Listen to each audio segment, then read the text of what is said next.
The purpose of this brief video is to instruct Salesforce users how to search for and add accounts and contacts within the Salesforce database.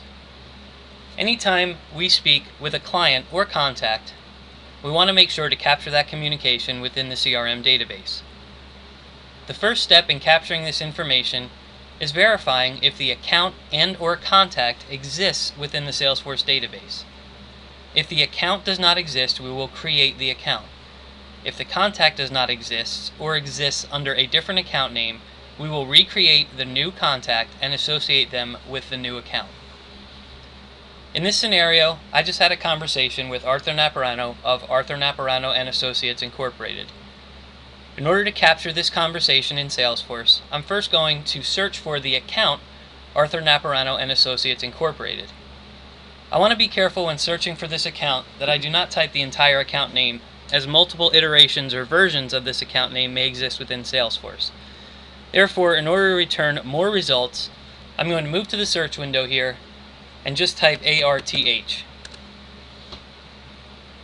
As you can see, I don't return any results for ARTH under the accounts. Therefore, that tells me that Arthur Naparano and Associates, the account, does not exist within the Salesforce database. In order to add this account, I first move to the Accounts button. From within the Accounts screen, I click New. The mandatory fields 1 is identified with a red marker. I'm going to give the account name the exact account name as legally listed for this contact. In this case, it is Arthur Naparano and Associates Incorporated.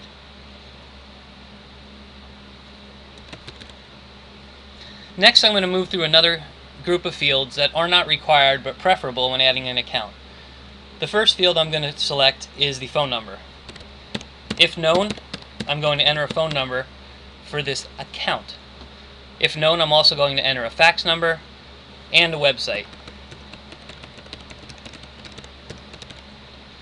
Finally, I'm going to give the company or the account a brief description.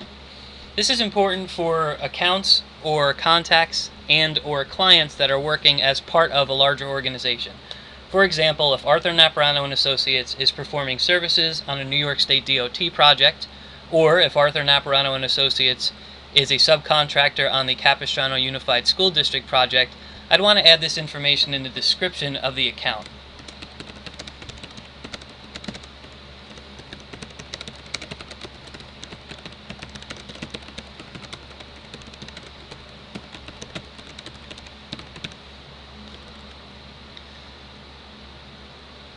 Scrolling down through this window, I'm also going to add a billing street,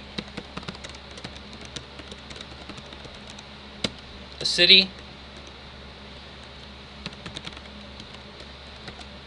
a state, a zip code, and that's it. Billing country is not important. Shipping city, shipping information is not necessarily important unless it's different from the specified information within the account. The idea here is to capture as much information on this account screen as possible. When I'm done adding all of this information, I click Save. Doing so will take me to that specific account information page. From this window, I can edit information if I'd like to change it, and more importantly, I can also add contacts to this account. It's very important to add a contact to an account when you add a new account to the Salesforce database. In order to add a contact to this account, I move to the Contacts window and click New Contact. Again, the mandatory fields are identified in red.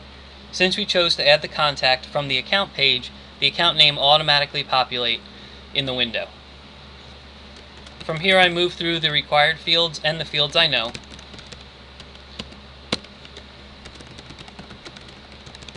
Entering as much information as I have, and as much information as I believe will be valuable to other people researching this information in the CRM database.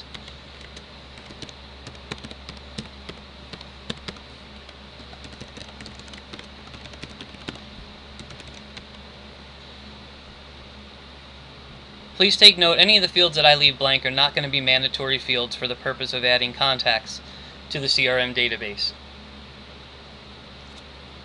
Additional information can be added if available, and description information for this contact. This is optional depending on how much intelligence you want built into your contact.